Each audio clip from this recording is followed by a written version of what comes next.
What is up, NFC West football fans, and welcome into another edition of the NFC West Roundtable powered by BetUS. Wild Card Weekend is in the books, and the lone rep from the NFC West will remain the lone rep in the divisional round. The LA Rams get it done in dominant fashion against Sammy Darnold and the Minnesota Vikings to advance to the divisional round for a rematch against the Philadelphia Eagles. We'll be breaking down the wild card round and that big Rams W tonight here on the playoff recap episode, wild card playoff recap episode, I should say, of the NFC West Roundtable. Without further ado, let's bring in the fellas, starting, of course, with the man who rocks the shades, Jake, Brandon, Mike, and Jesse. Fellas, so good to have you in to talk about some playoff football. It was not the best weekend of football, but it is playoff football nonetheless. We had several blowouts, one close game, hoping for some better ball this upcoming weekend. Of course, outside of that Eagles game, and of course, outside of that Ravens game, Jake, am I right? We're hoping for a couple of good games, maybe a couple of blowouts going our way. Before we dive into everything we have to talk about tonight, let's go dive into the odds right now on BetUS. Speaking of that divisional round, right now over on BetUS, the lines are up for the divisional, and the LA Rams open up as a 6-point dog to the Philadelphia Eagles. Eagles get it done with relative ease against the Packers. We'll talk about that game tonight. They dominated, but it didn't seem so much like they dominated if you watched the game. They got it done by double digits. Meanwhile, the Rams did the same. However, the last time these two met, and Jake knows all too well, he was there in person, the Eagles got it done on the back of a 255-yard day from Saquon Barkley. They'll, of course, have to contain him more than they did in that one to keep it within this spread. But right now, the Rams are +6 on BetUS, and all of the divisional lines are currently up on BetUS. Get on them using the promo code YouTube150.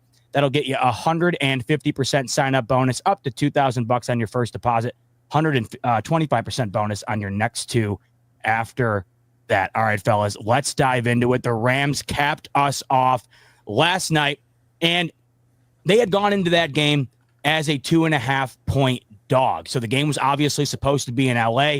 Due to the unfortunate reality of the fires out in Los Angeles, the game is moved to Arizona. The Rams go into that game as an underdog, and it seemed justified, right? The Rams were one of those teams where we didn't know what their fate was going to be until all of a sudden we knew, and they were going into the playoffs, but it was never a lock. Meanwhile, the Vikings, all the way until the last weekend of the year, were playing for the number 1 seed. Did not look like it last night. The Rams get it done going away. That game felt as though it was over in the first half. The final score, 27-9. Another poor performance for Sam Darnold. It'll be interesting to see how much money he ends up losing or where he ends up going or staying, depending on how these last two performances went and how they are reflected based on his future moving forward. But let's talk about what we saw last night. Brandon, I'll start with you. Did you foresee the dominance that the LA Rams put on display for us on Monday Night Football? No, not quite to the dominance. Certainly thought it would be a close game. I think, though, as we had talked last week about previewing the game, the loss of Darisaw coming into this one and the way that Viking team looked against that Rams defense prior to that loss of maybe their best offensive lineman, even though it's one lineman, the left tackle is an important position. And there was just a real difference between what you saw. And that kind of carried over a bit to this game, if not just increased more so, especially once Brian O'Neill went out for the Vikings in this game about halfway through. But it was a game that they got on him to the Rams. I thought Stafford made some tremendous throws out there early on where he just showed you that arm talent that he's got to put the ball in just the perfect place, the Higbee pass that he made, for instance. But the Vikings in this game just collapsed offensively. And the offensive game plan from O'Connell, who everyone tells me is a genius, and look, he's made pretty good offenses overall, but that was rough to watch. And Darnold, I've said at times, he's got the pocket awareness of a cow. It's just, you're watching him back there just munching, and you're like, what are you thinking? What are you doing? Locking in on targets. He just completely collapsed on himself, which is, you guys, I've talked to you all throughout the year. A quarterback gets that inundated with that much pressure, they're going to fall apart. That's what you saw from Darnold. He completely fell apart. And you're right. He lost himself a lot of money. But the Rams played great. That defense was ferocious. That pass rush was on it. I thought Darnold's big mistake in this game was just not trying to use more of his legs. He just kept trying to stay in the pocket. And even when he was climbing up to the top of the pocket, happened in the last game against the Rams. Get up in the top of the pocket, go get that 6, 7, 8 yards instead of forcing it in there into a real tight spot. But every time you try to force it into there in that tight spot, and he paid the price. He did indeed, Brandon. You're not kidding. 9 total sacks by the LA Rams defense last night. And it felt like a good amount of them had to do with the fact that Sam Darnold was just waiting for something to come open that wasn't there. He wasn't utilizing his legs like you mentioned. He held onto the ball too long, and the Rams defense did not allow him to do much of anything in the backfield all game long. We kind of got a glimpse of that against the Lions a week ago. And we had known that, hey, man, if the Lions can do that, we got a feeling the Rams might be able to do that just as well. And that was certainly the case. They were all over him, and he could not get anything going. Jesse, I'll go to you here. You're watching this Rams defense last night do what they did to the Vikings. Is it more, man, Sam Darnold didn't play well, or was it more, man, the Rams didn't allow him to play well? I think a little bit of both. Sam Darnold he's always been a turnover merchant. And it's interesting because one good year and he's been all of a sudden crowned as if the first 5 years or whatever of his career didn't exist whatsoever. He was a turnover merchant in college. He was a turnover merchant in the NFL. And then he gets in a perfect situation that was able to elevate him. And he looked good for a big portion of this year. But when the game mattered most against Detroit and it mattered most against the Rams, he completely fell apart and reminded us exactly who he is. That being said, this Rams defense is very, very for real. They've got a good secondary. They've found linebackers, which is not easy for them to do. This is a place that they usually struggle. And they found some good linebackers, some good young linebackers. And that defense rotation, I don't think it's as star-studded yet to what the 2019 49ers defensive line is. But as far as the waves they can bring and the depth, that's what it reminds me of. Because the 49ers, yes, they had Bosa, but he was a rookie then, much like a lot of these guys on the Rams are now. They had Buckner, they had Armstead, but they came in waves. They also had DJ Jones. They had Ford. They had a lot of guys they could throw at you, and that's what the Rams are. It's like they can come in 2 different waves. They can mix things up, and they can get home with 4. And anytime you can get home with 4 and you can play soft coverage behind that, you can play man coverage and be aggressive and give your front 4 more time. I mean, there's a lot of different things that you can do defensively. The Rams have somehow on the fly, and I was looking at it, they've got a lot of money to spend this offseason. They've turned into one of the younger teams in the league. And nobody pays attention because they have Cooper Kupp and Matthew Stafford. They think that this team is old and kind of over the hill. That is not the case. Those 2 players are aging, yes, and we'll see what they do with Cooper Kupp. I did have my question marks about Stafford going into this game, a guy who I've been saying for years is one of the guys that's cemented as an elite quarterback in this league. But things change, and Matthew Stafford at times didn't look great this year, and you wonder why. And yes, I get it. You know, Brandon's talked about the offensive line, all those things. I do think that Stafford was banged up, though, and I do think there was some fatigue there, and he does play through a lot of injuries. I think the bye week really did him well. It was very, very smart for them to rest him, in my opinion, and he came out reinvigorated in this game, and he looks every bit as good as he's ever looked. So as long as that continues, they're going to be a competitive team, and this defense is really, really good. They come at you in waves, and that's tough to stop. Mike, seeing a lot of love coming your way and the Arizona Cardinals' way, and deservingly so, for hosting that game last night, including from Hav here, who comes in and says, shout out to Mike for being such a gracious host in the wild card. Of course, Mike, I know you wished it was your Cardinals that were in there last night, but the game does take place in Arizona, and Rams walk in and get it done right off the bat. I mean, it just felt like early on you knew how this game was going to go, and it wound up going exactly that. In fact, the Rams scored 3 points in the second half. They still put up 27. They still win by double digits. Your biggest takeaway from what you saw from LA last night? That defense, man, I was very surprised. Honestly, when we did our predictions, I never thought that this was going to turn out the way that it did. Now, I know a lot of people kept talking to the fact of Sam Darnold, right? He's going to eventually come back to seeing ghosts, and this is probably as close as, I guess we saw a little glimpse versus the Lions, but this is kind of just goes to show that you never know, man. You never know what with the matchups or just how a defense decides to attack you. He was rattled, man. He couldn't do anything. Now, yeah, the offensive line definitely took a big play into that as well. Like, even when you look at the stats, like 9 sacks, they actually favored in terms of like time of possession for the Vikings. Didn't matter. And on top of that, the Rams, like, on paper had so many like 10 penalties, 95 yards. Usually that beats teams. You know what I mean? But they just had them in a chokehold so darn badly that Darnold just couldn't really do anything. You saw a couple little flashes here and there, a couple throws here and there, but overall, man, it just was a dominant fashion. Kind of a disappointing, I'm not gonna lie to you, because I wanted to see a much more exciting Monday Night Football game, and of course, I didn't want to see the Rams, advance. But at the end of the day, kind of my take on this whole situation, as far as like hosting here in Arizona, seeing the field all dressed up in Rams. Of course, I'm not a big fan of it, but I understand the bigger picture, right? The bigger picture and what's currently going on outside of football. I think Michael Bidwell, and I don't really give him very much kudos, or I don't really talk, gracious about him as well, very much. But what he did in the short amount of time that, sending those 2 airplanes out there, bringing the team, bringing in some family, and just, putting his hand out there is actually pretty amazing what he's accomplished, and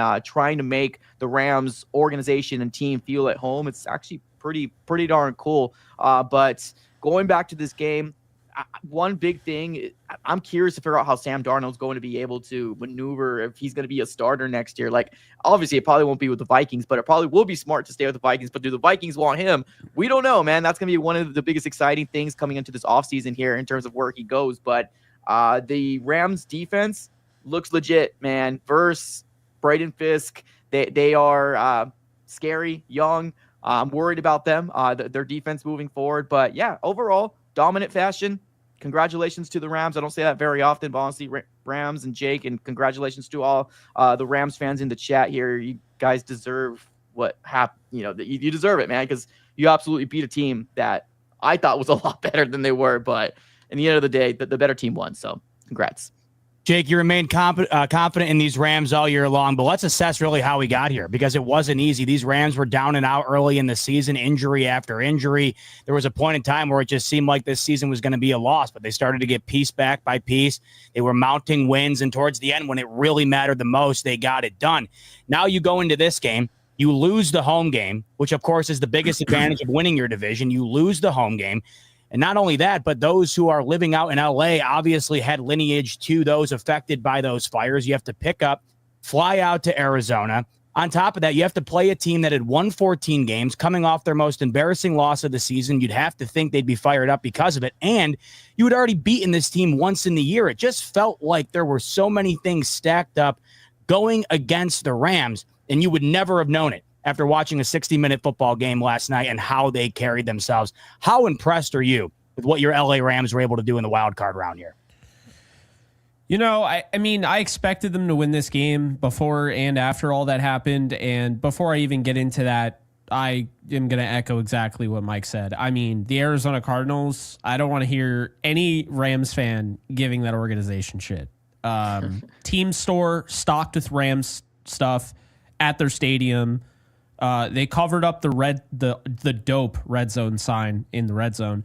They covered that up with blue, thanking firefighters and all of that. Rams signage all over the place. LA together. They got all the video boards going. And while they had a lot of Rams employees fly out to Arizona and do this stuff before the Rams got there, I need to let people understand here and know that Arizona grounds crew was called in. They were under the impression we're not working. There is no playoff game in Arizona. They're called in and immediately, without hesitation, show up early, and they had it ready like 2 days beforehand. The LA logo on the right at midfield, the end zones were painted blue, all of that. I mean, just really cool. And I know, Mike, you might not agree with this, but I saw a lot of Arizona fans actually cheering for the Rams in that game. I did. I saw a lot of videos of that. And there were people, I saw a couple of people, going back and forth about that on Twitter. And, the thing was, you have these season ticket holders that, one, have pointed out, well, you guys, I remember when you guys were rooting for Kurt Warner when he was on the Cardinals. So consider this, giving you guys something back. And two, I saw another thing is I can't root against the home team at my home stadium. So regardless how you feel, I just thought Arizona showed a hell of a lot of class. And before people just prejudge and say the 49ers would never or the Seahawks would never, I'm not going to say that because I don't think we know that to be the fact, and I don't think that's fair at all to throw them under the bus because that was never a position. Just like I don't think necessarily the Rams wouldn't necessarily do that for others. But the Cardinals were in the position, they did it, and they deserve a lot of credit for doing so. But with that said, I was impressed, but I wasn't surprised. And I know that sounds weird, but I've grown to, absolutely love Sean McVay. That was my handpicked guy back in 2016 in November, writing articles, people telling me I'm absolutely crazy. He's 30 years old. You have no idea what you're talking about. And I said, this guy's just different. I listened to him, and I feel like he's the head coach of the Washington Redskins, not Jay Gruden. And so, funny enough, Jay Gruden's what got Andrew Whitworth to go there. So no hate to Jay Gruden. But Sean McVay, you just knew he was different. And 2017 kind of showed you that. But he had to go through, his ups and downs and going 11-5, being humbled against Dan Quinn in the playoffs, veteran Falcons team, first round. And then the second year, you go to the Super Bowl and you lose to Belichick. I mean, that's humbling. 2019, you missed the playoffs by a game. 2020, you find out, along the way, having an elite defense, you find out you don't have your quarterback. You don't have the right quarterback for the job. And then 2021, you get that quarterback. And immediately, you prove everyone, I wasn't just being an asshole. I truly needed to find my guy, and Stafford became available, and we hopped on it. And that's what happened. And then 2022 happens after winning the Super Bowl, and everyone's so quick to say, oh, yeah, McVay's just not, whatever. And then 2023 happens when everyone counted them out. And now 2024 happened. And you know what? I'm not surprised because this has been Sean McVay. They have been in this position before. They have played the whole COVID outbreak. They played in Arizona. They had half of their team out. And then they played a Tuesday night game against Seattle. And they got them both. They got prepared for both games, and they won both games. They've this was different, but they've been able to do things on the fly because that's how this organization operates. Very reminiscent to what Jesse was saying earlier. This team just rebuilt on the fly. They didn't have a chance to. Do you think Jared Verse had any chance to have growing pains or Braden Fisk, Cam Kinchins being thrown in the fire? I mean, this is what this team has been about. And, when you look at what this team really is, everyone kept talking about, well, the Vikings have 14 wins. The Rams only have 10. Well, the Rams sat most of their starters for week 18. They easily could have beaten the Packers and the Bears if they had at least one of their starters at wide receiver and at least two of the three offensive linemen, or one of the three offensive linemen they were without. So, you factor that in, the Lions game in overtime. They were in a lot of these games. They got trounced by the Cardinals. No one is saying that they would have won that game. But it just goes to show you, since the bye week, the Rams are 10-3 with one of those losses being week 18 against Seattle. And that's the Rams team we're seeing. Now, their offense isn't potent like I was hoping and thinking it would be before the season, but the defense just continues to grow, get better, more confidence. They had 43 freaking pressures in this game. I don't think I've ever seen that from PFF. I look at pressure stats all the time. I'm just fascinated by them. And the Lions had 33 last week. And everyone wants to say that, they copied Aaron Glenn and the Lions. I mean, I don't know how you can even say that. They didn't even run the same thing. They did their own thing. The thing about Darnold going into this game is that Darnold already saw this team, had tape to study, and the Rams changed everything they do. They had two stars in this game. They haven't had Kobe Durant on the field with Kello and Darius Williams since this whole, streak started when Williams went down, Kobe went down in the Bills game, Z-Bot. So since that, it's been Kello and Darius Williams, and that's been it. And they kind of mixed and matched. They had two stars. They had the communication from Akello Witherspoon and, of course, Quentin Lake, leaders in the back end and the secondary, getting these linebackers lined up. That has been the secret sauce, and that's what a lot of people don't understand. These linebackers are playing well, but they don't have to worry about the pre-snap because Kello and Lake are getting these guys lined up. They're getting these guys ready. They're playing match zone. They're playing bump and run, press man. You saw that with Ahkello Witherspoon on Justin Jefferson. He locked him up and only gave up a yard in that game. Okay, and it was on a screen pass. When you looked at this team, the stacked fronts on third down, mixing and matching, it's like people will get mad at Darnold. He was only credited for 4 of those pressures of the 43 that he had. He's been pressured 76 times in 2 games. But the thing about the Rams is that they were getting sacks and they were getting just this production that we haven't seen. They were getting the counting stats that we haven't seen all year. Guys like Neville Gallimore almost had 2 sacks in this game. Desjuan Johnson had a sack. I mean, it was kind of crazy. And you know what? It was the perfect storm because Chris Shula drew up a perfect game plan. And they really just said, look, Darnold, you are not going to be able to beat this team. Delayed blitz by Ahkello Witherspoon forces the strip sack. As we know, Jared Verse takes it back. Kobe Durant with the blitz off the... It's like they did so many different things.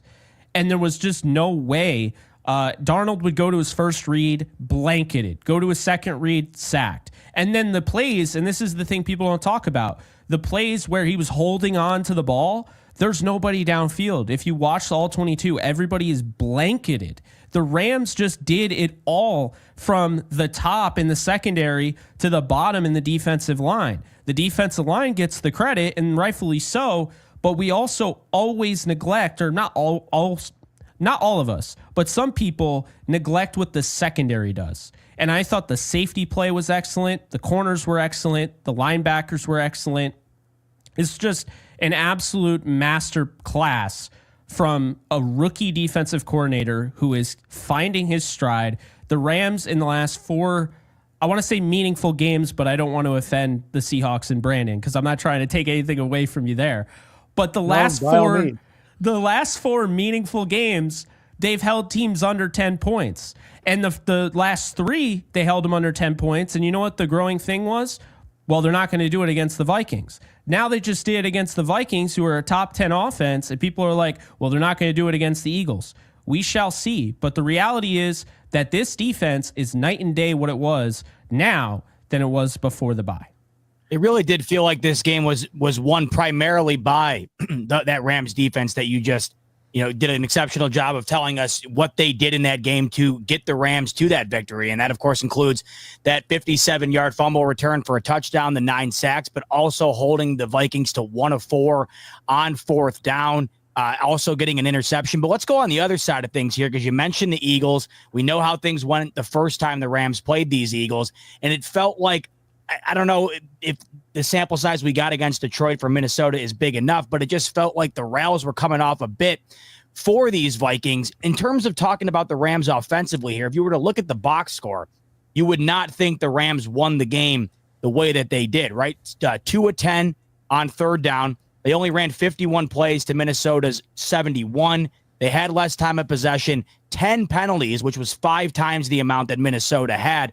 And then when you get down to it, 3 points only scored by them in the second half, 20 points total scored by their offense. So if we're talking about the way that this offense played, moving into a Philadelphia game that's going to be in their place outside in the elements, Brandon, what did you see from the offense of the Rams that has you optimistic about them going against Philadelphia? What did you see from them that has you concerned about that potential matchup? Well, we'll see how much the elements are going to play a part, because I'm hearing some mixed reports as far as the weather, which is definitely an equalizer that possibly could work in their favor, because Saquon is so much about the cuts and the being able to really just on a dime change direction. And if you get the elements, maybe he's not as able to do that as well.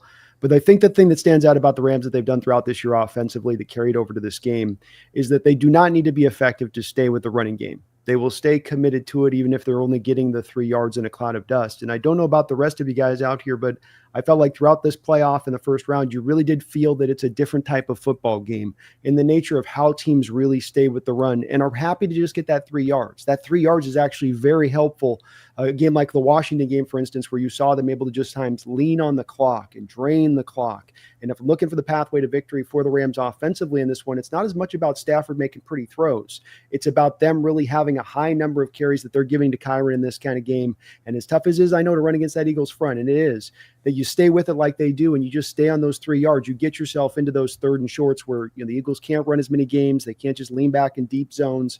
So I think that's a place where they've got some inroads, and their passing attack doesn't have to hit you deep as well. So they've got some stuff that they can work off that, along with Cooper Kupp starting to maybe look a little bit more re-energized from where he has prior here. Made a big catch in this last game. And if he can factor in, along with Higbee, who's been out all year now, coming back into play and making some big catches as he did in this game, some athletic catches that Colby Parkinson is just not able to do, they may have enough offensively that they can do in passing the ball. Because I've said that I think the formula for them is Stafford throwing like 30 times. They get to a Super Bowl and they win it. I think this is how they do it. Stafford throwing about 30 times a game through the playoffs, them running probably 30 to 35 plus times in the game, and that's a pathway for them to victory, I think, because they control the ball and we know what they can do defensively then. But that's their way here, I think. It's not as much outscoring Philadelphia.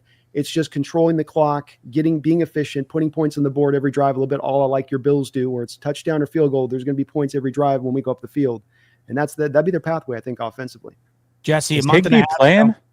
Is Higbee playing? Yeah, I can't believe he's playing, but McVay actually confirmed today he's going to be he's expected to be ready to go. Okay. Well, that's huge because they felt like a different offense once they lost him. What did he have? 5 consecutive catches or something like that in the beginning of the first half there? You guys, you remember I've been saying he's the X factor, and then he was like, yeah I'm just going to go off, and then he got hurt. I think he got hurt on that diving catch, and I think it just lingered throughout and then they just took him out back, and yeah. Well, Jesse, the 20 points scored a month and a half ago by these Rams against the Eagles, 20 points scored by this offense against the Vikings in this past game. The only difference was the Eagles were able to be dominant offensively. The Vikings certainly weren't. How do you, going into this Eagles game rather, how do you see this Rams team being able to keep pace on the scoreboard with Philadelphia in their house? I actually think it's very easy. The Philadelphia Eagles aren't exactly lighting it up either. I mean, I don't know who watched that Green Bay game and Philadelphia game and came away thinking like, man, whoever wins this is going to be the best team in the NFC, because I certainly did not. That was an absolute snooze fest. I think both quarterbacks played horribly, and we'll see. I think that also Jalen Hurts, like, there's a recipe to stop him and slow him down. And the 49ers kind of laid the blueprint last year, and teams that have been able to execute on that blueprint, Packers were to a certain extent in this game, they can keep pace. So I don't think that the offense is going to have to put up a ton of points. What the offense is going to have to do, and the Rams clearly right now are not the offensive explosion team that we are used to seeing with them, but what they are is a ball control offense. And it really comes down to what type of defense you have. If you have a defense that gives up a lot of yards and will give up a big play, but also makes big plays and can get turnovers, you kind of have to have an explosive offense that can take advantage of every turnover. But if you have a defense that can just hold down offenses and make it a dogfight, then the type of offense you want is a run-first offense that can control the football when need be and have timely scores. And that's what the Rams offense has turned into, with this defense starting to be a little bit more dominant and give them opportunity after opportunity without giving up a ton of points.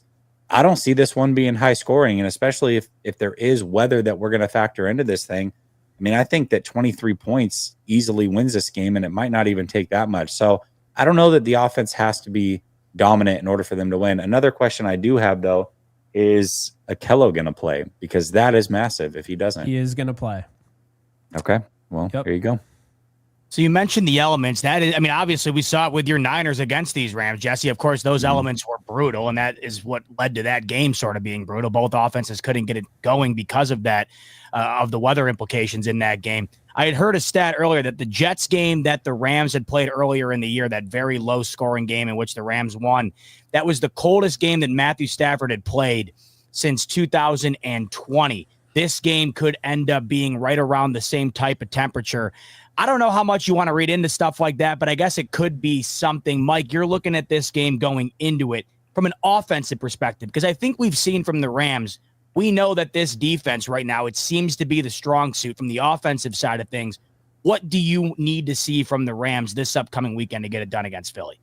Yeah, well, I mean, kind of just to shadow what the other two guys are saying about if it is a weather game, then I feel like the best team that plays the cleanest and that runs the ball the best is probably going to be able to win. But obviously, when you're looking at both running backs, Saquon Barkley is one of the best to do it here. So you can't really compare that. But I mean, I don't know. I feel like the Rams have the weapons to do so. I'm actually kind of shocked that like Cooper Kupp made an explosive play and he had an opportunity, or actually, I don't think that was him the other time, but he had a really good explosive play. But it almost kind of seems like, I don't know, Cooper Kupp's not there. I don't understand it. I don't get it. Maybe he lost a step. That's definitely very well possible. But Puka Nacua is definitely obviously their wide receiver number one. But they got the weapons to do it. Matthew Stafford's one of the best quarterbacks in the NFC right now, and he's only getting into playoff mode of Matthew Stafford, which is kind of a scary thing to see, because if that defense can get it right, and we've seen it against this this Vikings game, it's just like they said, this might not be a high scoring game. We got two teams that are very, very good.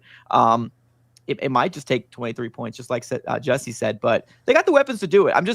I'm curious to figure out how they're going to match up against this Vikings team. Like at the end of the day, just who has the best game plan, who's going to be able to, score those points, especially those big explosive plays. That's going to be the ones who's going to obviously win this game. But I don't know. I don't think I have an issue with the Rams. They're gonna find the way to get their points, whether it's with Kyren or through Puka Nacua, and obviously Matthew Stafford just doing what he does. So.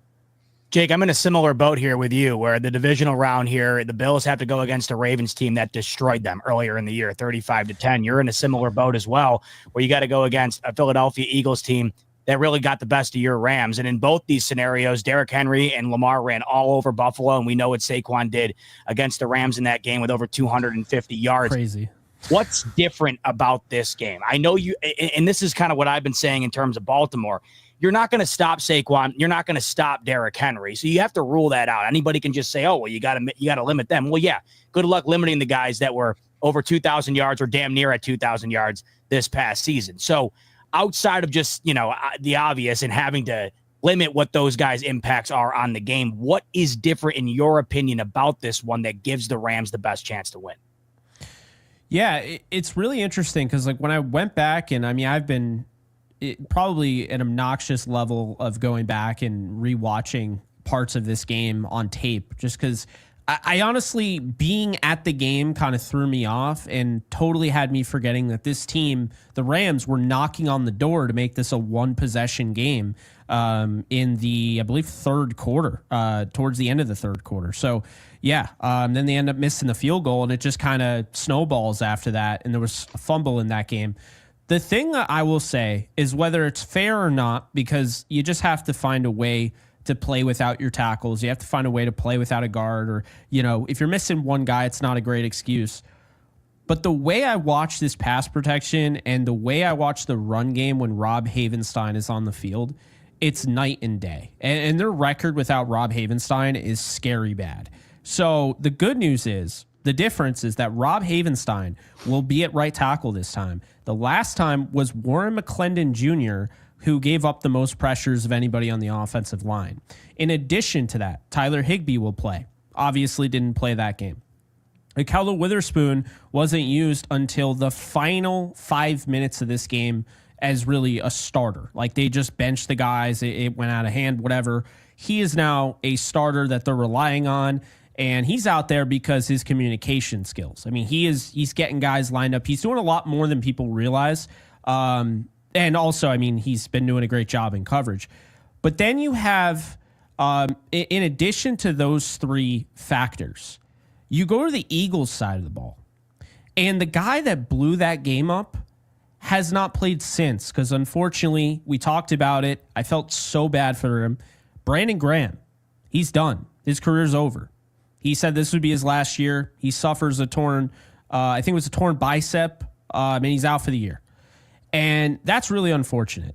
But the important thing here is he's the one that really kind of took over the game. And the other guy who just absolutely brought the heat with the blitz, and even Kyra Williams is having issues in blitz pickup with him, Nakobe Dean is out for the year. So you don't have those two guys. And I don't have to tell Jesse that Oren Burks is a liability. So if they're going to throw Oren Burks out there in replace of, the number 7 PFF linebacker, Nakobe Dean, who you don't need PFF to know that guy can play football. He's a really good player. That's a huge downgrade. And then if you want to go to the rookie, Jeremiah Trotter Jr., by all means, he's looked good in limited reps, but he's a rookie. Is that too big of a spot to put him in? He hasn't really played many snaps. He's under 200 for the year. The missed tackles are the biggest concern. Nakobe Dean has about 15 and just under 900 snaps. And I saw Oren Burks has 7 in just under 200 snaps. It's just not really acceptable. So if they're going to miss tackles, then I think Kyron Williams is going to have a huge game, which falls in line with, what Mike was saying and what Brandon was saying. Like, what's interesting is watching Kyron. There are some games where he doesn't look that good, or the offensive line doesn't. Like last night, did the run game look that great? I didn't really think so, but he ends up with 4.8 yards per carry and just finds his way, scoots his way for a 3 or a 4. And that's playoff football. He's got to hang on to the football because he did have 2 fumbles against the Eagles, and I will not be able to do the show next week because I will die of a heart attack if he fumbles again. But all jokes aside, if they get him going on the ground, there are definitely some things here where the Rams are a much different team than Philly. And keep in mind, aside from that Seahawks game, Philly was the last true loss the Rams had. And they went on this run that I didn't even think they had. Because after the Philly game, I was like, they'll go to the playoffs, but I wasn't feeling confident about the Super Bowl again. You remember? I kind of backed off that a little bit. Then they go and they finally get healthy on the offensive line, and they look good in that second half against the Saints. They beat your Bills in a game that I still don't understand. I just don't. We haven't seen that since. Me either. They found ways to win unconventionally. This is a very unconventional playoff team. They have stars on the offensive side, but their offense lacks the star power. Like, you're not seeing that. What I will say is this: if you are out on the Rams offense after that Vikings game, because I've seen a lot of people say they only scored 3 points, they're only throwing screen passes. Man, you are underestimating Sean McVay. They knew that game was over. When you have a defense that is getting to Darnold the way they were, that game was over at half. They were already dialing back. You saw they're using Hunter Long deep down the field. They didn't even use Tutu Atwell. They didn't even really use Jordan Whittington. They weren't really doing anything. They were just they took their foot off the gas pedal. They wanted to run some clock. They weren't doing anything crazy. Matthew Stafford last night, absolutely, if he had to throw for 4 touchdowns, was throwing for 4 touchdowns, guys. Absolutely. No doubt about it. But they didn't need him to do that. And so they dialed it back, which I think is smart because you don't want to give Philly, you already played them once. You're not trying to give them anything. And by the way, in that game, the offense wasn't really that big of an issue, especially Stafford, I thought, did a great job considering the fact his right tackle was getting abused. I mean, he went 24-36 for 243, 2 touchdowns. He was sacked 5 times. That was the issue. But, I mean, he didn't throw a pick, no fumbles, anything like that. He was really, really good. And, I think people kind of forget that. And Puka Nacua, 117 yards. So I just think that when you look at this game, if you're expecting another 17-point win, I mean, then you haven't really been paying attention to the Rams. And to Jesse's point, the Eagles did not look inspiring against the Packers. I mean, that did not look like a dominant team. They have some really talented players. Zach Bond, I mean, he's got votes from me. I don't know if he'll win it, but he deserves to get votes for Defensive Player of the Year. I mean, he had an incredible year from just a coverage standpoint at linebacker, but also in run support. Milton Williams, I think the job he does up front with Jalen Carter and those guys, Josh Sweat, they have some huge names. Vic Fangio has been a thorn in McVay's side. There are real reasons to be scared, and obviously Saquon Barkley. But I'll leave you with this. There was a very interesting little matchup. Dallas had a really good defense, and Dallas had a really good young running back in Ezekiel Elliott the first time the Rams were in the divisional round of the playoffs with McVay. And the whole week I heard Ezekiel Elliott is going to run roughshod of the Rams defense. Aaron Donald won't be able to bring him down. Michael Brockers won't. They sold out in that game to stop the run. They held Zeke to about 80 yards because, again, you can't stop him. You have to contain him. They held him to about 80 yards. They made Dak Prescott have to win that game with his arm. He could not. And, of course, C.J. Anderson and Todd Gurley ended up running for a combined over 200 yards, which no one saw coming. But the point being is that they've been in this kind of similar position before.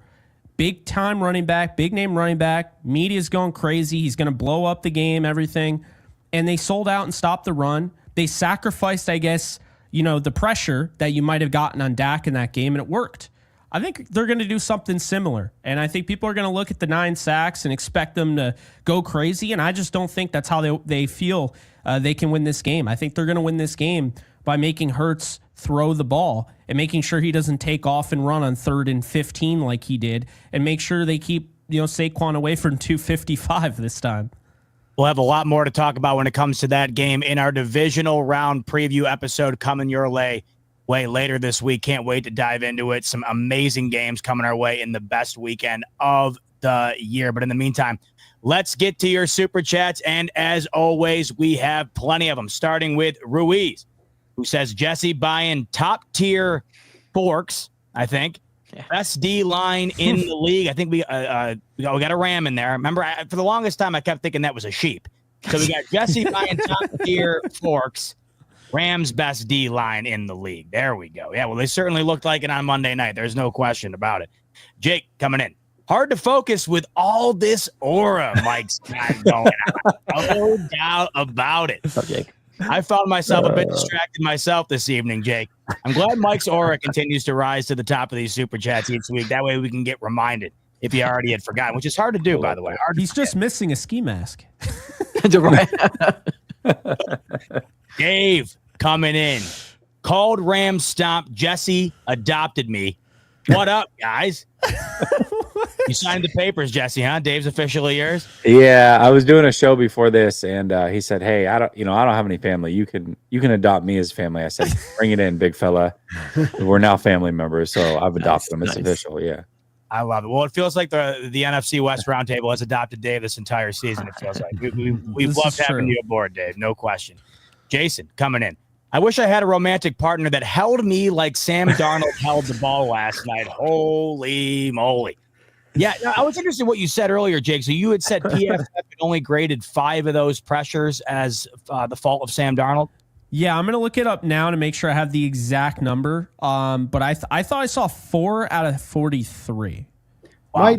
My issue, though, with that is there's always a little bit more extra context with the snap. I'll see if you guys feel the same way on this. But a lot of the issue came from the place of not recognizing the fact that the blitz was coming and being too much in a hurry to snap the football.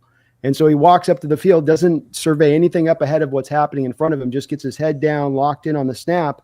And then here comes this surprise blitz off the side that a lot of quarterbacks probably would have recognized if they're taking the time to do so. And then he gets hit. Now that's quick pressure. That's under 2.5 seconds. They would chart that as saying that's not on him. But I saw probably 3 or 4 of those moments last night, at least minimum, where I'm going, buddy, you've got to be, especially in a game where you're getting hit a lot, a little bit more aware of what's going on around you. Yeah, they don't give you a ton as to what defender splits a double team. Offensive players may share responsibility for an allowed pressure. Pressures are a stat a quarterback can own.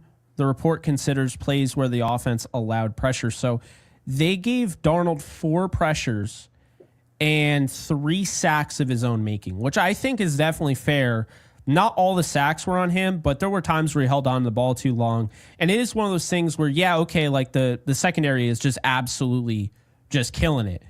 Then throw the ball away or take off and run. I mean, not everybody's blessed with those legs, my guy. Take off and run. So, yeah, I do think that I'd give him the 3 sacks, but the 4 pressures, I just think that there were a lot of things where, Darnold went through 1 read, went to the second, sacked. I saw that multiple times or just pressured. So, yeah. I guess some context to that, too, right? When there's 9 sacks, 3 allowed by Darnold doesn't seem like a lot. But when you just look at the fact that 3 sacks were forced by Darnold, 3 is indeed a lot. It just doesn't seem like a lot based on what it was last night.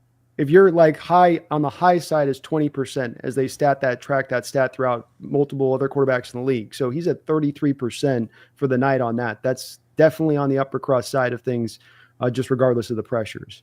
And what was shocking about it is it legitimately felt right down to the score like a carbon copy of what they had done against the Lions. It's just that they didn't have as many scoring opportunities as they did against the Lions. They got into the red zone. They just couldn't score. The Rams didn't even let them get into that territory. That was my thing when people try to say that they copied the Lions, like as if, this wasn't close. The Lions game, that was still a game in the fourth quarter. This was never a game. You saw it immediately when Sam Darnold had the football.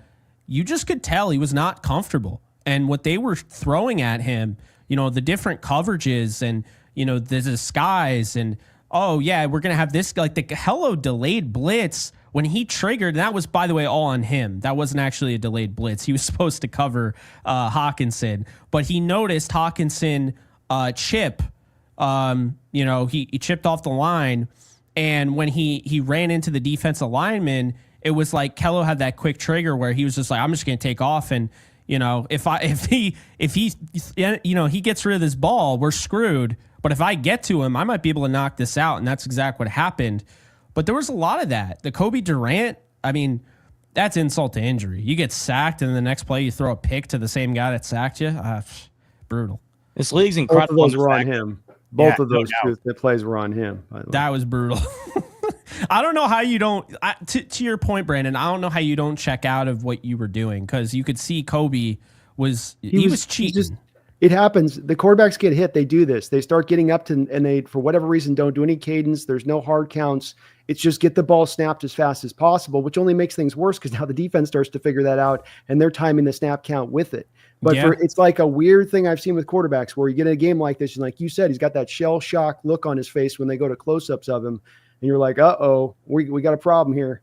Cam Robinson lost the most money last night.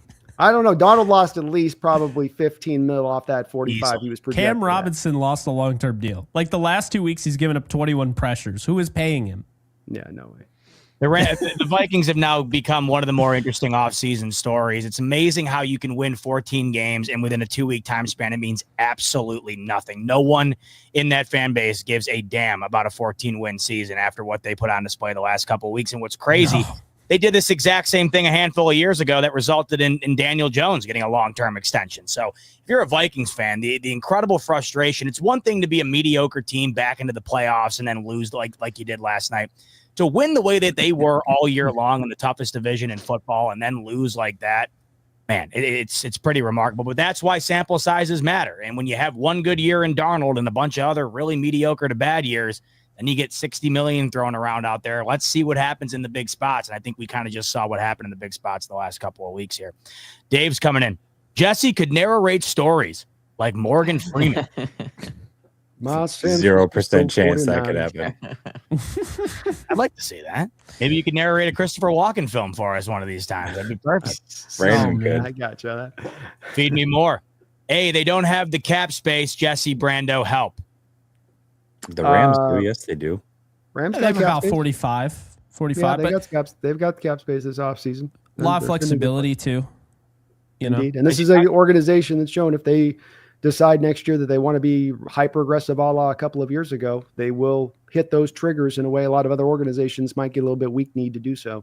It's true. Ruiz coming in. Arizona class act. Unbelievable to see. Yeah, it really was cool. And I thought it was funny you brought it up earlier, but it's true, Jay, when you said that people were talking about. I love how people take a touching moment and immediately flip it to, well, the Seahawks or the Niners wouldn't have done that. But yeah, I know. It's cool when it was within your own division, the fact that was done the way it was done last night.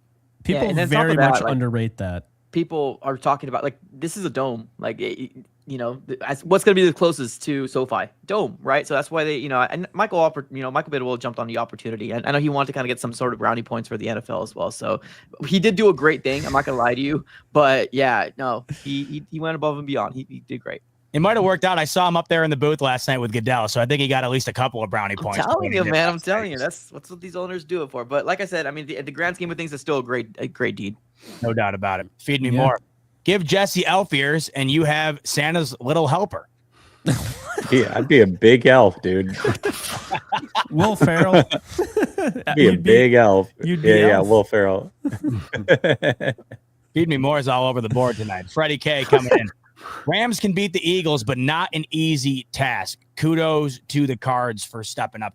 Yeah, we'll talk more about that on the preview episode. It's crazy to me, though. We're in the divisional round weekend, fellas.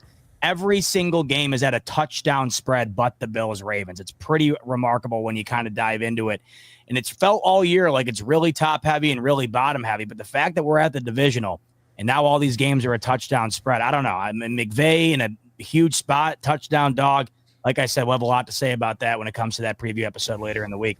Ruiz coming in. Christopher Walken's play-by-play of Akello stripped verse TD. Let's hear it. Sam Darnold comes up to the front of the line again. Why does he keep staring? He's staring at the crack of the ass of the center. There's a blitz. Look, Sam, now it's coming at you. No, he doesn't. He's caught up in the opulence of that crack. And no, look, now he's stripped. Sorry, Sam, no money for you. You're broke now. Go back now, maybe Miami back up. I don't know. Oh, look, he picked up the ball. Touchdown, Rams again. Thank you, Sam. Good for you. All on the line. You blew it. How the hell did you come up with that on the fly? The opulence? What the fuck? I've never used that word once in my life. That's why he does it. Oh my God, man. That's amazing. It's even better when you close your eyes because it's literally Christopher Walken. Yeah.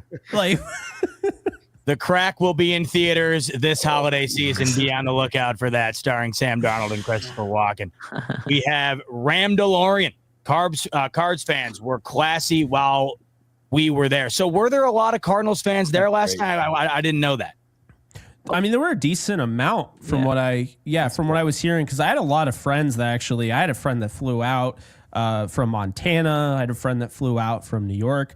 I was offered tickets like countless times, and I was like, I'm weird, guys. I go to one game, maybe two, and I'm good. Like, I like to go live right after the game. Yeah. I just have my way of things. But yeah, there were a lot of Cardinals fans from what I heard. And I mean, like, the resounding thing was we have a home playoff game. It might not be the Cardinals, but like, I mean, I have season tickets to this. Like, I'm going. This is the allure of this event. I can't stress it enough. There was something extra special about seeing the Rams, and this is not a dig on the Cardinals, but just seeing the Rams in kind of a different environment. I mean, they haven't played in a dome like that since, St. Louis. So it was just, there was something very like fascinating about the whole thing, which, by the way, real quick, I don't know if you guys have noticed the last 4 versus 5 matchups, the last 4 of them, the 4 seed has absolutely demolished the 5. It's wild. 136-44. Damn. Wow. In the last 4 matchups. It's crazy. That's crazy. Yeah, that's why when people say the 7 seed is the problem, I don't particularly agree. I mean, everybody was bitching and moaning about the college football playoff, but the average margin of victory this past weekend was 15 in the NFL. It's just sometimes it's just the way it goes. But I'm a lot like you in that sense, Jake. In terms of the game, and it just feels more comfortable when you're at home watching it. It's a lot more stressful when you're there. But I think Scott Van Pelt put it best last night.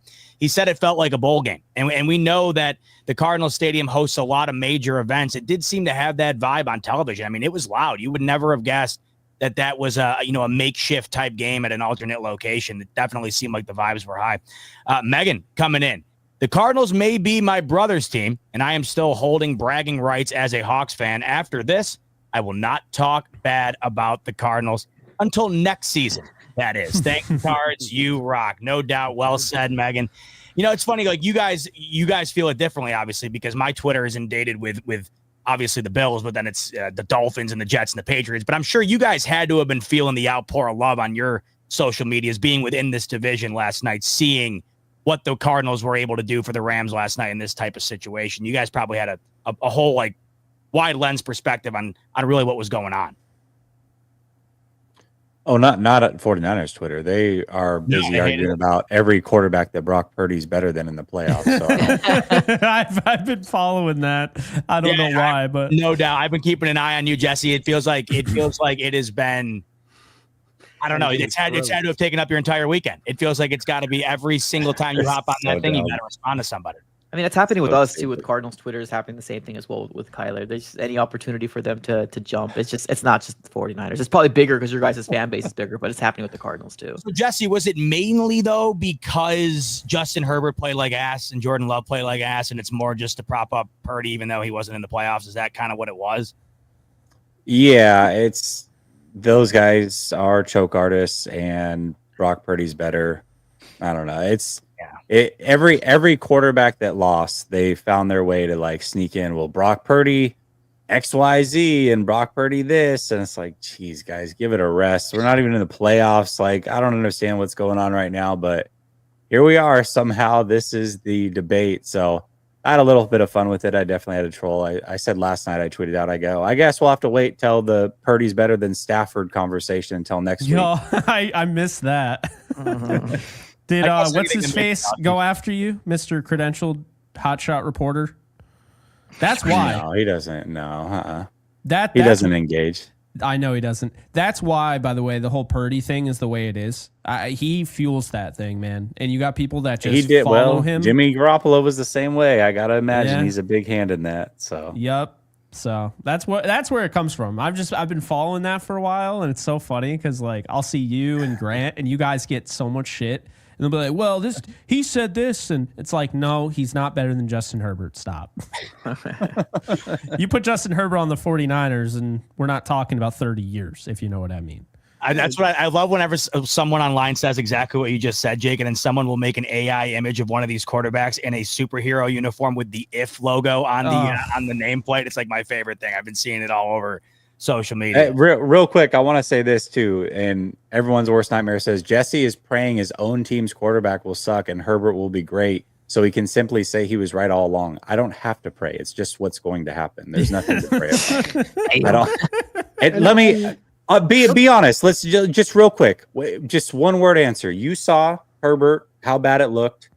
You saw Brock Purdy at his best. Let's just go around the round table. Buffalo Bills fan, you taking Herbert or you taking Purdy, Z-Bot? Herbert. Jake, Herbert. Rams fan? Mike, Arizona Cardinals fan? Purdy. I'm just kidding, Herbert. Brandon? Herbert. Dude, come on, dude. Like, you guys act like I'm just like out on this island and I have no idea what I'm talking about. Every other fan base would take Justin Herbert, and it's not close at all. It's not close. Yeah, just that game too. I don't know that he played that exceptionally bad. He had 2 of his interceptions bounce off the hands of his wide receiver, and they decided to make Quentin Johnson the focal point of their offensive passing attack. Like, we're going to throw trust balls to Quentin Johnson. Like, this guy who's got no contested catchability and still is learning how to catch, quite frankly. And they're like, yeah, we're just going to keep working him. Like, I mean, maybe that's him throwing it. It seemed like they were trying to kind of attack with that a little bit, though, by a game plan. So, I mean, it wasn't even play good, but it wasn't like a horrific performance. Everything's got to be a little bit in perspective there.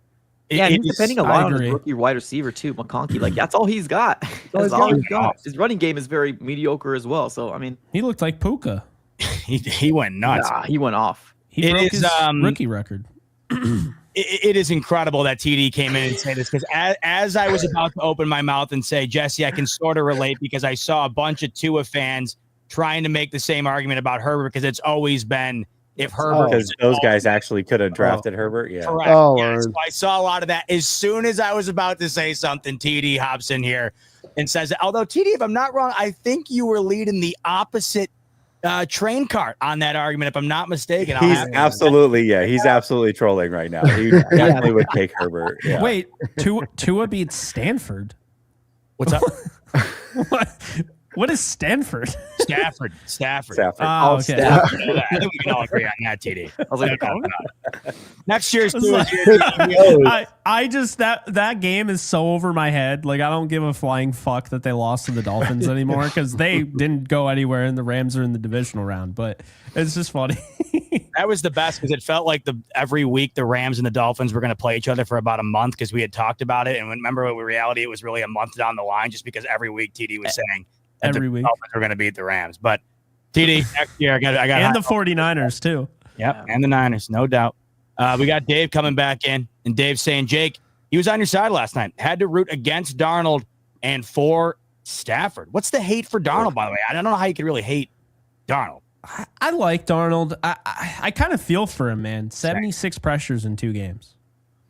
I feel for him, but I don't. I get what you're saying. But to the point of what Brandon has been saying about Geno, I mean, the offensive line blocks somebody. 76 pressures in 2 games is insanity. And yes, he had something to do with some of them.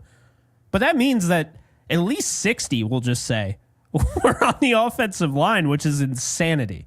Isn't it incredible, though, that you can win 14 games in what is maybe the best divisional performance we've seen in some time? And then all of a sudden, the last 2 weeks, that offensive line might as well have been the NFC West Roundtable out there for Darnold. It just makes no sense. They weren't that great. I mean, Bradbury's really good. And Darisaw. But Darisaw, as Brandon mentioned, has been out for a while. I mean, he's been out since week 8. Done. They go out and trade for Cam Robinson. Cam Robinson played the last 2 weeks like he just was acquired from the Jaguars. He's been a Viking since like week 10. Week 9. So that's insane to me. And then Blake Brendel has no business being a starting guard in this league. And then, Brian O'Neill, who's played well, kind of fell off the last few weeks. And I love Dalton Risner, but I feel like as a collective unit, I was watching them and I'm like, are they better? Are they worse than Washington? Because I thought Washington's offensive line was by far the worst offensive line in the playoffs. I mean, I thought Joe Burrow, the Super Bowl season, was the worst offensive line I've ever seen in a playoff game. The Rams only had 25 pressures on Joe Burrow in that game. They had 43 in this game, and the Lions had 33 last week. Al-Qadim Muhammad was playing like legitimate snaps last week. I mean, come on. That's what we're talking about. So, not good. Crazy, man. Dave coming back in. He says, I love Jake for making the shows longer with knowledge, as we just got from Jake a second ago there. You know you love it, Dave. I need to dumb myself down. I need to like an Allen wrench to just dumb my brain down a little bit, and just that way I don't go off on tangents. Feed me more. Heard reports Ben wanted Howell, and Peters said no. Breaking news just in from Schefter. Ben wanted Howell, and Peters said no. What do you guys' thoughts on that? Pretty crazy. I have no clue. I have no idea. He's talking about Adam Peters, the GM. I would imagine. Wait, who's Ben though? I don't know. That's what I mean. Are you on a first name basis? Like who's Ben? Yeah. Feed me more. Sorry, man. I don't know on that one. He's here. He'll get back to us. We got another one coming in from Feed Me. He's saying cards of getting interviews. Show was mostly Kyler. Right, what is he talking about? You Feed Me. I think Feed Me More had a stroke mid super chat on these two. I don't. Are you good? I mean, dude, Petson getting interviews is the opposite. Oh, is that what it? Okay. Well, hey, Feed Me More, I know you're in here, so hit up ChatGPT or something and throw that in there. I know the new iPhone update can rewrite stuff for you, so send it in and we'll get back to it. Fatal recoil. Jake, I love seeing the Rams securing their tackles. Once they got hands-on, they weren't going anywhere. Quick thoughts on that, Jake? Yeah, 0 missed tackles. I love that because I thought Justin Jefferson and Hawkinson, those guys would force some missed tackles and do some things after the catch. They weren't able to. Red Boy, the legend, 12, a.k.a. Red Boy, the legend. Awesome game from the Rams, especially that defensive scheme. My Niner coworkers here in the Bay are all silent. Let's go Rams. Oh, wow. So we got Red Boy is a Rams fan in the Bay Area, I take it. That's got to be tough. But, hey, you got the bragging rights at work, and everyone knows that's the best, especially this time of year. So love it.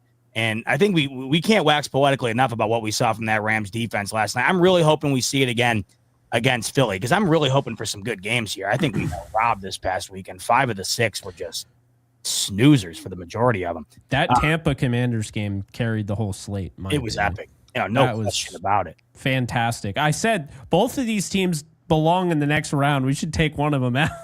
It felt like that. I felt bad for Baker, man. It felt like he had 3 opportunities to ice that game, and he pissed them away every time. But, hey, Jaden Daniels, man, I'm glad he's in your guys' conference and not mine. I mean, that dude looks like he's going to be something, especially if they can get a line in front of him. I mean, that dude he's something else. Even if they can't. I was just going to say, I know. It doesn't even matter. Oh, It's my like, God. what the hell? He's got to protect himself. He still gets launched every once in a while, like almost a row deep into the stadium. Raymond's coming in. He's saying, my favorite group of men and favorite podcast. Wow, that is high praise coming in from Raymond. He's saying, I hope you guys keep doing stuff together in the off season. I started following all because of you guys. And he shouts out with that Rams emoji, not mind you, not a lamb emoji, with a couple of Ram oriented hearts. Raymond, the love is mutual here. And we will keep you apprised, of course, of everything going on in the off season. But hey, as long as your Rams keep winning, you'll be guaranteed to have stuff coming your way each and every week here. But much love to you, Raymond, and we appreciate you tuning in each week. Roger coming in with a banger, a big time super chat from our man Roger, and he's saying, Jake, bring on the effing Eagles. Bring them on. What's the confidence level right now, Jake, based on your Twitter? Oh, I'm through the freaking roof, dude. Yeah? Okay. How about the fan base? Oh, the fan base? Yeah. Well, I think some of the fans definitely think they can win. I've seen a lot of negativity even after that game. So I think, we just need to see one more game. And if they win, then I think the fan base will be fully on board that they're going back to the Super Bowl and all that. But right now, I think the majority of Rams fans are hoping, not necessarily believing. We got Propa coming in. Rams versus Eagles is disgusting. That's like Austrian painter versus Stalin. All right, so Propa might not be tuning into this game. What? I don't know.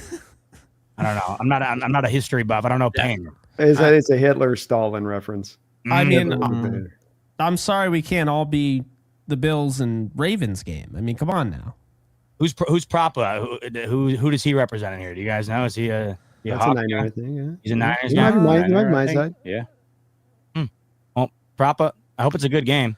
I mean, at least we hope to get a good game out of it. If you hate both sides, that's all you can ever hope for. Believe me. Every year, I gotta watch somebody I hate. So you're just rooting for a good game. Believe me. For your whole life. Exactly. No kidding, man. No kidding. Seriously. I didn't mean to do this. I totally had that go over my head. I don't even know what just happened. No. He said, I said every year I got to watch somebody I hate, and he goes, your whole lifetime, and then it just hit me. I'm like, yeah, no, that is 100%. 100%. Oh my God. And even this year, more than likely, Brandon, I got to watch the guy that I hated my whole lifetime. More than likely, call the game of the guy that I hate currently. Probably go and win his third consecutive. So that's usually how my life tends to go. I don't know. You guys look pretty good this year. Don't do me like that. Don't you going to the Super Bowl, baby? So I would have liked to have done a check-in with Z-Bot after that first touchdown with the Broncos, just to see where, let's get a face cam on Z-Bot after the first opening touchdown by the Broncos. Wasn't even in my seat yet. And immediately I'm like, if a rookie quarterback's coming out 5 plays in and dropping that in, and then I should have got to the second I sat down in the stadium, it was 31-0 after that. But that first drive, I'm thinking to myself, Bills are going to have to win this 38-31. I did not expect how that was a dime too by Knicks, man. My gosh. Yeah. He's good. I'm just glad Sean Payton went home sad. I don't like him. I don't like Sean Payton. Good for Knicks, though. I take what I said back. Knicks is legit. I think they have something there. But yeah, I can't. Sean Payton, I'll give him credit, but I don't like that guy. I like Knicks a whole lot, I think, and I'm just looking for somebody to give the Chiefs some competition in that division, and I think that he's got a lot of what the current NFL at the quarterback position needs in order to really thrive. I think, man, if we got what we got from him this year, I think the future is really bright for Denver. Feed Me More saying, I look at Jesse and I think I'm a supermodel. Man, Feed Me More is just all over the spectrum. All over the place. I don't even know what that means. I don't either. Like you just come out like if he's trying to call Jesse ugly, you say, "Oh, that's a face that only radio could love," or something like that. But like is he? But in a weird way, he said that I'm uglier, but he's also ugly. That's how I kind of read it. Yeah, he's just not as ugly as me. Is he okay? I don't know. I really don't know. Can we get a Blink live twice feed if you're okay? There's a face for long off season. What can I say? Yeah. He's still sending the chat, so he's got a pause, but we might need to do a little. That's good. I'm a little concerned. Rams, let's go. I was in the Rams caravan to Arizona. Oh, sweet. I saw some of that footage of the buses heading out there. That must have been so dope. Blast, man. Thanks, Cardinals, for the hospitality. I feel a huge Higbee and Kyron game incoming. You tend to want to lean a little bit more on the run this upcoming week, Jake? Yeah, I don't know if I feel a huge Higbee game. I feel like he's playing because of the stakes. I mean, he was coughing up blood and was rushed to the hospital. So I'm not exactly expecting him to be like, oh yeah, just keep throwing it to Higbee. But I do think they're going to run the ball. I mean, you guys have said it. I think that they're really going to push Kyron. They've been able to kind of get away from giving him those like 29 carries he got against San Francisco and Buffalo. I think he might get that in this game. We'll see. Feed me more back in. Who has the best genes in here for an athlete kid? I'm out. I think I'm 1,000% out. Yeah, I'll be out. Probably Jesse. You're probably bigger, right? Dave Barclay's like 6'7", 6'6". So in the chat, probably Dave. He's a big guy. You adopted Dave, right? That's true. You already got an athletic I kid. mean, Ipso facto, 5'8". it's me. if you want a center field speedster that can steal bases, that's the only thing I've done athletically. Yeah, there you go. My only hope is my wife's entire family is like 6'3" or higher. So if I get blessed with like a super freakishly tall kid, then maybe I have a pulse. But outside of that, I'm thinking probably first chair in the band. That's kind of the road I'm thinking, which is great, by the way. I would prefer that. That way I don't have to get my heart broken by the kids' sports as much as I already get it broken in professional sports. So fingers are kind of crossed there, you know. Dave coming in. I do feed me. There you go. Yeah, wow. Dave's already given it. I feel like I'm on the Dan Patrick show. 6'8", 250. Ding. Yeah. Ding. Wow, 6'8". Dave, you are 6'8"? He's a big guy, yeah. The Vikings should call him up because they need a left tackle. Wow. I would have done better than Cam Robinson. Dave, send us the basketball footage. Holy hell, 6'8". That is crazy. You better have done it one time, Dave. Yeah. Dave, my God. I don't know how it's funny when you get chats and you kind of just in your mind create characters. And I don't never imagine anyone being 6'8". Yeah. That never comes up. No, that's crazy.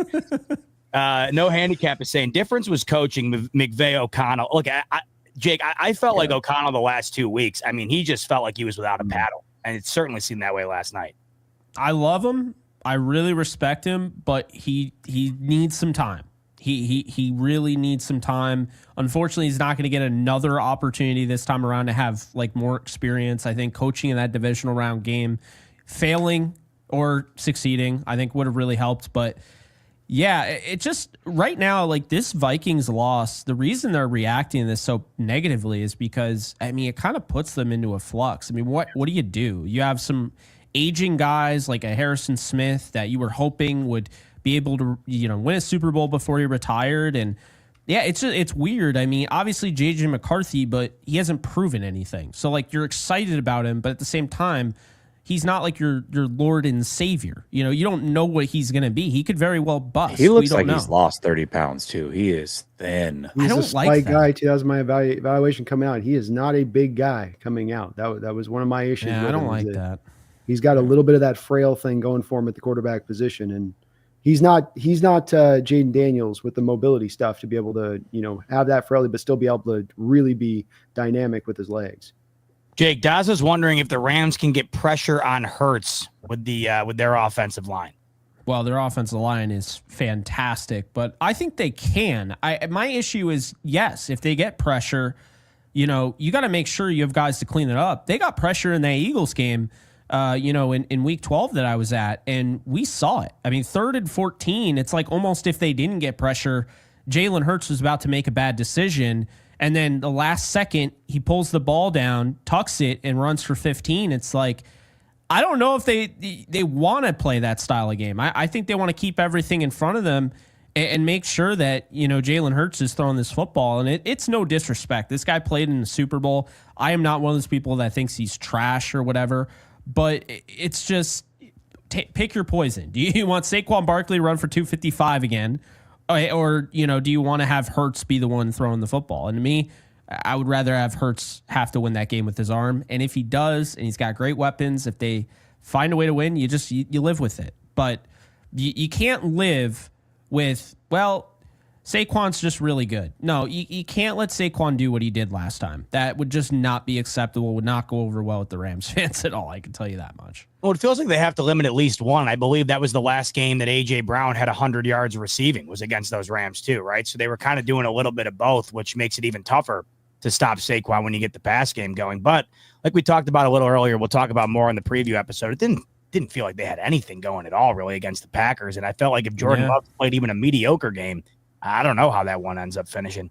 Feed Me More saying Sam Darnold took some Quaaludes before that game. I'll tell you what, Feed Me More. If he didn't take one before, he needed one after those 9 sacks. There's no question about it. Hey, coming in. Don't let Saquon kill us. Safety help over AJW. I mean, that's like what we were just talking about, right, fellas? It's Saquon's going to have a factor in the game. Letting him kill you, though, is the one thing that you can try and control. But also safety in the box then. So that's do you want to commit to that? That's the key. Then let AJ have his one-on-one on the outside. Right. Yeah, exactly. You can't have it both ways. You can't say don't let Saquon kill you, but then put a safety, with AJ. I mean, they didn't really put a safety for Jefferson. I mean, so I'd probably play him in the box. I mean, I don't think there's any other way to do it. You got to trust your corners. If your corners aren't good enough, then it is what it is. You live with that. But I'm not using safety help when I could be loading up the box and making sure Saquon doesn't get 10, 20, 30-yard runs. No handicap. Can we show Daza the verse bull rush on Mailata? Never seen a Samoan get ragged out like that. I think we can pressure Hurts. Seeing that live, man. I mean, it was like Shaquille O'Neal hitting the deck. It didn't look normal. It was like, what just happened? What's funny is that's the play I'm talking about. And it goes back to my point. That's a great play. We love it. It's all exciting. All that did was then Hurts took off and ran. And when he took off and ran, he got the first down on a 3rd and long. If you don't finish that, Hurts is going to kill you. And so that's what happened. So it's like it sucks because you want to encourage that. You want to encourage that level of play, but at the same time, it took Verse completely out of the game, out of that play, where now there's nobody that's containing Hurts at that point. He just takes off and runs, gets 15 without being touched. Megan coming back in. Jesse, you meant Geno, right? Trying to think back to what that was saying. Oh, so when we were talking about Herbert and Purdy, and I said Herbert's better. She meant, absolutely not. No. Did not mean Geno. Raymond coming back in. McVay equals classy. No running the scoreboard up ever. Oh, so it was just a nice gesture by McVay last night, Jake, that the Rams didn't score more than 3 points. Well, hold on a second. They took their foot off the gas pedal, but I think a lot of it was based on not showing the Eagles, anything else in their game plan on film. I don't necessarily think they would have just run up the score. It's still the Rams this year. Their offense hasn't really done that. They've only scored, they scored 37 on the offense with the Bills game, but that's about it. So Daza is coming in to clarify where he stands on the Herbert versus Purdy debate, and he's saying, I'm taking Herbert. There are Niners fans that compare Purdy to Mahomes, Allen, Lamar, Burrow, Young, Montana, completely delusional. And this is pretty much what you've been echoing all year, Jesse. Again, like to me, it's all based off the starting point, and this is where like the frustration comes in. It's like and I've said this from the beginning, if the conversation is Brock Purdy's a good young quarterback, and I'm excited to see him grow, that's it. We all agree, but that's not the conversation. The conversation is he's elite, and so when I hold him to the elite standards that he's clearly not in, at least as of yet, then I'm the jerk. It's like, well, but you set the standard. I'm just holding him to the standard that you said he was at. You said he was on the level of those guys. So when I point out that he's not, I'm the hater. It's the weirdest thing in the world. We need that graphic. You guys remember it was Iowa State, David Montgomery, and it was like Saquon Barkley legs. And like, do you guys remember that when they compared him to like that? Yeah, we need something like that. Herbert mind is like Tom Brady, Joe Montana arm, Michael Vick legs. Like, crazy. Well, didn't you send one that one time? I forget who it was, but everything just said ass on it, like every single element of the quarterback. It was incredible. I forget. It's like making the worst quarterback ever. Yeah, I've seen some of those. Rams, let's go. Controversial, but the NFC North, the best division, or just got to play the AFC South and the NFC West? Just a thought, but he says he's kidding. Maybe. How many wins were against those two divisions? I'm not entirely sure, but when you have the Lions win 15, you have the Vikings win 14. I mean, when you have the Packers be the 7th seed with 11 wins, it was an impressive year by the North. There's no doubt about it. The Packers couldn't even win in the North. They almost went 0-6. Exactly. Yeah. So that's a good point. I mean, you look at these That's teams. wild. Yeah. But they struggled in every big moment. That's why I just felt like Philly had their number going into that game. I just wasn't expecting Love to play as bad as he did, but that ended up being the case. He didn't have a great year. I think a lot of people thought he was going to take another step, but he turns the ball over a lot too. Yeah. Injury week 1 really kind of threw him off, I think. Felt like it. Dave coming in, he goes, how do you hate Darnold? How can you like him? For real. I always got a soft spot for someone whose career immediately gets derailed by being drafted to the Jets. I mean, That's fair. I've always had a soft spot for Geno because I used to watch West Virginia all the time, Stedman Bailey and Tavon Austin. And I don't know if Steve Slayton was on that team or not. But the point is, I really liked watching Geno Smith. And then, the Jets, and I don't even think necessarily the organization killed him as annoying enough as the media. I thought the media was absolutely unfair to him. And just like they were unfair to Zach Wilson.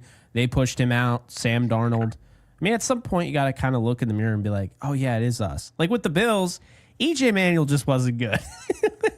Like with the Jets, it's like, okay, you're letting some good quarterbacks. Don't be surprised if Zach Wilson's doing kind of the same thing next year with the team. I would not be shocked at all. Ram DeLorean, he's saying, but you said the Vikings O-line might as well be us. So throughout the panel here, theoretically, who's playing where? I'll just say I played center in high school, so I can lock down the center. But, man, I don't know. Where do you guys think you'd fit best in on the line? It would be a light line. I'll tell you that. Light line. Yeah, extremely light. Tackle, I guess? Undersized edge with heavy hands and a wide assortment of pass rushing moves. I think we're going to be throwing a lot of screen passes. A lot of screen passes. A ton. We're all eligible every time. Yeah, absolutely. Raymond coming in. Who likes dirty dogs? I could go for one, not going to lie. All right. What is it? Never mind. We get the strangest. I love this show, man. It's so awesome. Emoji and a hot dog emoji. I mean, that sounds What is good. a dirty What dog? were you just doing? I don't know. I have no clue. I don't know if it's bacon on a hot that dog. like Hell bacon on a hot dog, maybe with some chili. I'm in. Oh, yeah. I'll have a chili glizzy. Yeah. Yeah, Raymond, I'll do a dirty dog any day if it's bacon and hot dog. And yeah, it sounds great. That sounds Gaza, really good. Darnold always on pumpkin watch. What the hell's pumpkin watch? I don't know. Well, the turned Vikings into a- Turns fans, into a pumpkin. yeah, it It's like turns into a Cinderella pumpkin. Yeah, reference. it's a joke that the Vikings fans say. Really? Mm. I would have just said a potato, but So that's always my go-to. I'm like, oh, dude's playing like a potato. Like he I turns saw that into a viral potato. clip going around where Paul Allen was just Oh. freaking out after like the 6th sack. He's like, throw the ball. I love this guy. I didn't know who he was until today, and I saw that. And my favorite is, what was it that he said? He's hanging on to the ball. Like he's screaming. Oh, throw it, man. He's holding on too long. Throw it, man. That's exactly what he said. And it was the 5th sack of the game. And then by the end, the 9th sack Desjuan Johnson had, he's like, all right, the backups are in. And there's another sack. It's like, he's just not holding. He's just not throwing the ball. Like, If It was that's your Paul first Allen, introduction to Paul Allen, go Google his call when Brett Favre threw the interception against the Saints. It is an all-time call. that was him. That's him. Oh, yeah. Oh, He's been then the play-by-play for the Vikings for probably my entire life. he's amazing. He's all-time, man. Like that call, I forget, it was like, this is the NFC Championship game. Like he's like, it's not a regular season game against Detroit or something like that. He's freaking out, just freaking out. I love play-by-play guys who are just as much a fan as we are. Like, Oh, yeah. I love that. Oh, Like, they're yeah. all in. You see London Fletcher? He was going crazy for the that was game. How awesome, cool man. was that? That's exactly That was what I just awesome. thought of, Jake. Like, he was up. He was going nuts. He almost unplugged the mic out of the board. He was going crazy. He's like, they kick it down, and he actually almost kicked that guy in the face. Oh, my God. Dave, God. Blake Brendel and a Jake Brendel, and both suck. They do. They do both suck, and they both play center. I guess that's why I got to start. I got to get out there and play center, like we were talking about earlier with the hypothetical line here. Feed me more. I told him to rewrite his super chats with the new AI feature on the iPhone, but he says he's good because he's a droid guy. It seems he's very loyal to the droid. Maybe they got to have the droid's got a feature a decade before the iPhone does. So you got to have something on there. Feed me more.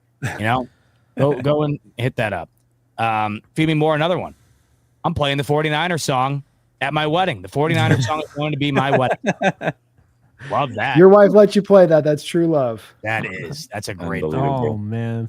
Eric Dane. As a 49ers fan, the only way this could be worse is if the other game was Cowboys Seahawks. No doubt.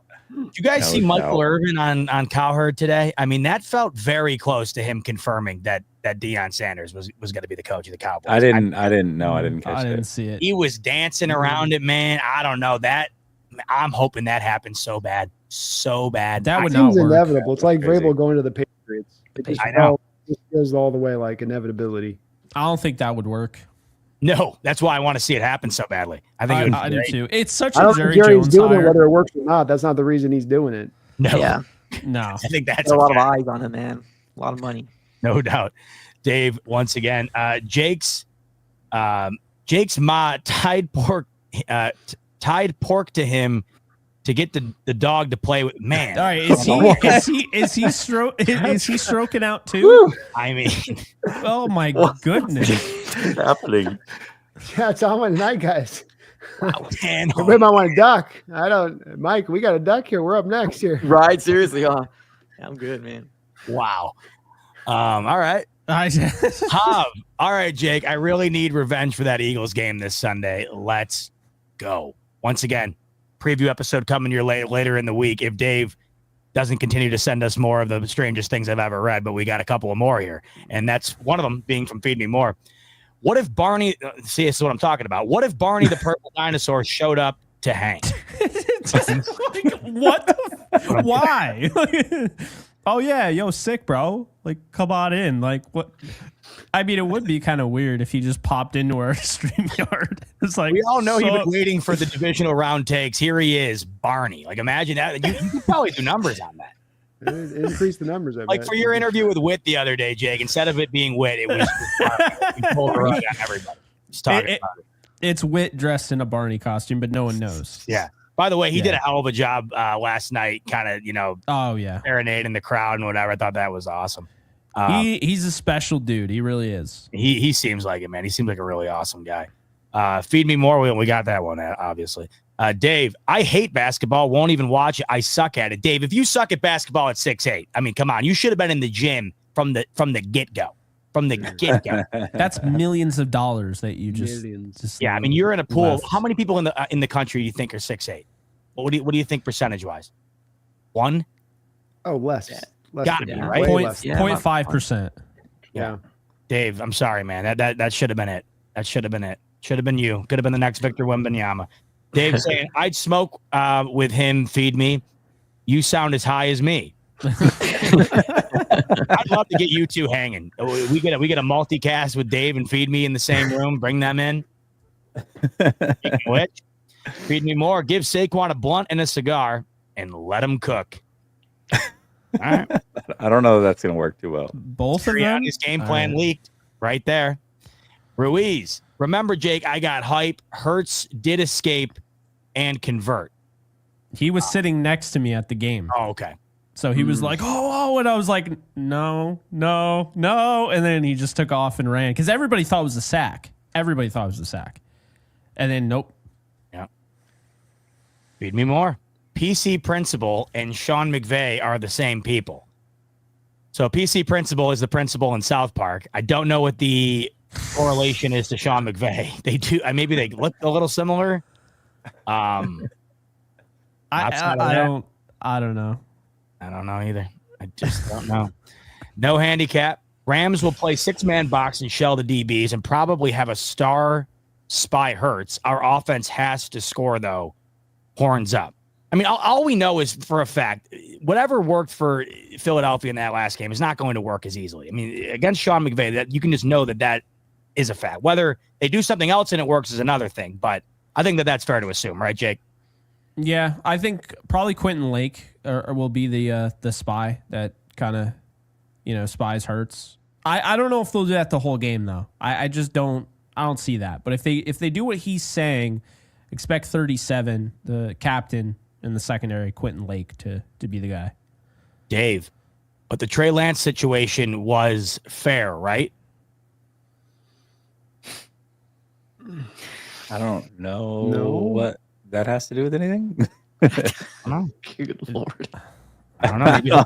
Maybe he'll be Deion's next starting quarterback. Man. Sure. I mean, I'm glad they gave him 2 more starts than the number of starts he had that they gave up picks for. So that was only because they had to pay Cooper Rush like $500,000 to start that last game. So Jerry put in Trey Lance. That was such BS, man. Then all these people are like, he's trash. I'm like, what is he playing with? Like, they totally did not care about that game. Feed me. It was Darnold's audition. It was Darnold. That was actually a good one. It was Darnold auditioning for Dancing with the Stars. Oh, man. He was doing a lot of dancing back there last night. There is no question about it. I'm dying to see what happens with him.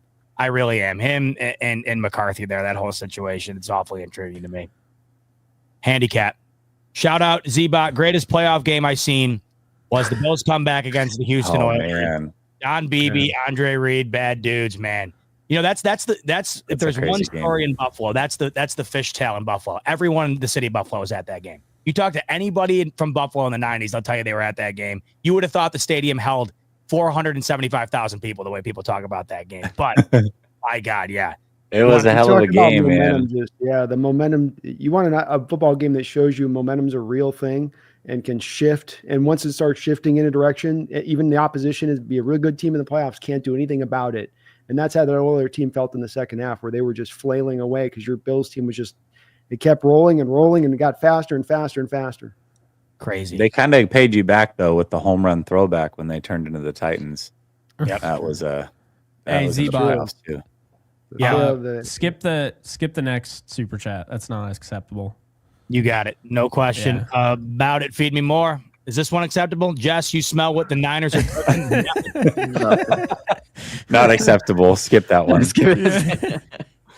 And I love these. Hector's just dropping in to say, hey, Hector's dropping in. These are my favorite.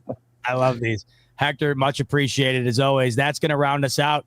All the super chats are in the books. We appreciate each and every one. This is why I love the NFC West Roundtable, fellas. We have one team remaining, yet we had damn near 500 of you in here all night. Thank you, everybody. No question, man. We appreciate every single one of you, and we look forward to having you in for the preview episode of the divisional round because it is the greatest weekend of the year. We will have the entire panel's prediction for all 4 games coming your way later in the week, so make sure to tune in. And in order to be notified, hit that like button on your way out and nail that subscribe button. That way we can let you know of all upcoming episodes. Also, on your way out the door, speaking of the divisional round, all of the lines for the round are currently up on BetUS. And as I mentioned, there's some opportunity to get in here on some lines that it's crazy to think that this is the divisional round. We have 3 games that are all a touchdown or larger in terms of the spread. The only game projected to be even close, and it's not just projected to be close, it's projected to be a coin toss, is the Buffalo Bills taking on the Baltimore Ravens. If you want to get in on any of those games, do so over on BetUS using the promo code YouTube150, and that'll get you 150% sign-up bonus up to $2,000 on your first deposit, 125% bonus on your next 2 after that. All right, as always, we appreciate every single one of you tuning into the NFC West Roundtable. For Jake, Brandon, Mike, and Jesse, I'm your host, Z-Bot. Thanks so much for tuning into the NFC West Roundtable, and we'll see you on the next one. Go Hawks. Go Cards.